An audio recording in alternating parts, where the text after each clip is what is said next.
Mrs Saxena अपनी कुल आय का 20% गृह किराए पर, मतलब उनका जितना इनकम है उसका 20% वो हाउस रेंट देती है, गृह का किराया देती है, और शेष का बैलेंस मतलब जितना बच जाता है बैलेंस का 70% वो गृह खर्च पर लगाती है। तो उसका जितना होता है बाद बाकी का वो खर्च करती है। यदि 1800 रुपए उसका बचत है, सेविंग्स उसका 1800 रुपीज है, तो उसका कुल आय मतलब टोटल इनकम क्या होगा। तो ऐसे सवाल को करने के लिए देखिए हम कैसे करते हैं, क्योंकि हम पुराने विधि को इस्तेमाल करते हैं, एक्स का इस्तेमाल ना के बराबर करते हैं और इससे मैथ बहुत ही फास्ट हो जाता है। तो चलिए पहले हम पकड़ लेते हैं कि इनकम उसका था 100 रुपया था, हम पकड़ लेते हैं। अब हाउस रेंट क्या बोलता है, गृह किराया बोलता है 20%, मतलब 100 रुपया आय होगा, उसका 20% 20 रुपया होगा। तो 20 रुपया उसने घर का किराया दे दिया, 100 रुपया आमदनी था, तो फिर उसके पास बचा क्या, 80 रुपया। 100 में से 20 घटाया 80 रुपया हुआ। बोलता है कि 70% गृह खर्च में कर देता है, तो मतलब है कि 70% अगर दूसरे एक्सपेंस होते हैं तो उसके बाद बच क्या जाता है, जो पैसा बच जाता है वो सेविंग्स हो जाता है। तो 70% अगर खर्च होता है तो फिर सेविंग्स कितना होगा, 30%। 30% किसका होगा, 80 रुपये का, क्या कि हमने इनकम क्या पकड़ा है, 100 रुपया। तो 80 का 30% क्या होता है, 3 अठे 24, मतलब 24%। तो 24% जो है वो क्या निकला, 24% उसकी सेविंग्स है या बचत है।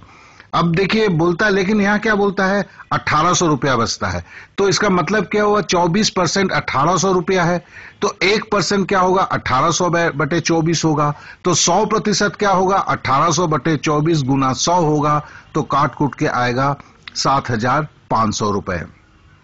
चलिए फिर से हम बोलते हैं, हमने क्या माना कि मिसेस सक्सेना का जो इनकम था पहले 100 रुपया मान लिया था, उसमें बोला था कि हाउस रेंट 20 रुपया है, तो हमने 100 में 20% है तो 100 रुपये का 20% 20 रुपया होता है, तो हमने 100 में से 20 घटा दिया तो बच गया हमारे पास 80 रुपया। लेकिन बोलता है घर का खर्चा 70% हो जाता है, बाद बाकी जो बचा हुआ पैसा होता है बैलेंस का, क्योंकि देखिए शेष का लिखा हुआ है, तो बैलेंस का 70% खर्चा होता है, तो बचता कितना है, 100 में से 70 घटाया तो 30 बचता है। तो अब हमारे पास बैलेंस कितना है, 80 रुपया है, तो 80 रुपये का 30% क्या होगा, तो 3 अठे 24, मतलब क्या होगा, 80 गुना 30 बटे 100 करेंगे हम, तो बराबर होगा 24%।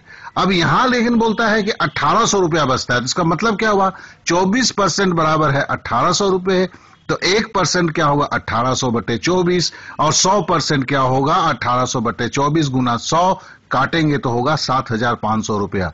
तो ये 100% क्या है, ये जो है 100 रुपए के जगह क्या है, हमने 100% लिया हुआ है, जो मिसेस सक्सेना का कुल आय है, टोटल इनकम है।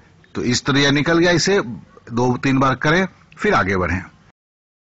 किसी संख्या का 40% 256 है, तो उस संख्या का 25% क्या होगा, देखिए कितना आसानी से करते हैं, 40% बराबर 256, 1% बराबर 256 बटे 40, 25% मांगा पूछा हुआ है, तो 25% बराबर क्या होगा, 256 बटे 40 गुना 25, काटेंगे कूटेंगे तो क्या होगा, 160।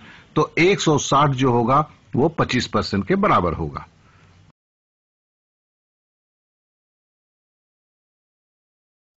अब इस सवाल को देखें, x का 25% प्लस 72 बराबर 90 है, का मतलब होता है ऑफ, मतलब 25% ऑफ x बोला हुआ है, तो हम का हो ऑफ हो तो क्या करते हैं, गुना करते हैं, तो x गुना 25% को कैसे लिखेंगे, 25 बटे 100 प्लस 72 बराबर हुआ 90 जो बोला हुआ है, तो x गुना 25 बटे 100 क्या होगा, 90 से 72 घटाया तो 18 हो गया, तो x बराबर क्या होगा, 18 बटे 25 गुना 100, तो बराबर काट कूट के हो जाएगा 72, तो यही आंसर होगा।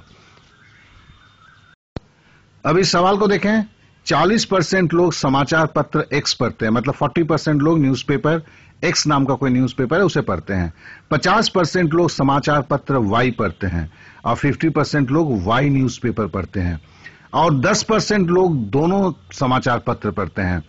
कितने प्रतिशत लोग दोनों में से कोई समाचार पत्र नहीं पढ़ते हैं।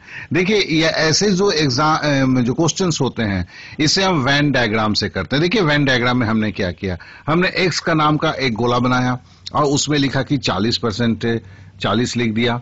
फिर है दूसरा है कि वाई का गोला है, उसे भी बनाया। देखिए एक्स और वाई का गोला परस्पर काटता है, क्या कि एक हमें संख्या दिया गया है कि जो दोनों पेपर पढ़ते हैं, तो वो इंटरसेक्टेड एरिया होगा। तो चलिए पहले हम y बराबर लिखा 50 लिखा, ठीक है ना, और दोनों पढ़ते हैं तो ये इंटरसेगमेंट जो एरिया है उसमें 10% लिख दिया। तो फिर हम क्या करते हैं, देखिए ये जो बीच वाला जो 10% जो दोनों पेपर पढ़ते हैं दोनों में से घटाते हैं। 40 में से 10 घटाया 30 और इधर 50 में से 10 घटाया 40 हुआ। तो देखते हैं हम एक समाचार पढ़ने वाले कौन होते हैं, 30% पढ़ते हैं, 40 में से 10 घटाने के बाद 30 आया। वाई समाचार पत्र पढ़ने वाले कितने होते हैं, 50 में से 10 घटाया तो 40 हुआ। अब दोनों पढ़ते हैं कौन, तो 10% हुआ। अब सबको जोड़ दिया, जोड़ने के बाद क्या हुआ, 80%। तो जो कोई न्यूज़पेपर नहीं पढ़ता है वो कितने आदमी हुए, तो प्रतिशत मतलब 100 का हिसाब होता है, तो 100 में से 80 घटा दिया तो आ गया 20%। मतलब 20% ऐसे लोग हैं जो किसी तरह के समाचार पत्र नहीं पढ़ते हैं। 500 रुपए का 20% का 15% का 10% होगा। का मतलब होता है ऑफ। हम बोल सकते हैं 500 रुपी, हम इसको ऐसे बोलेंगे 25% ऑफ 15% ऑफ 10% ऑफ 500 रुपीज कितना होगा।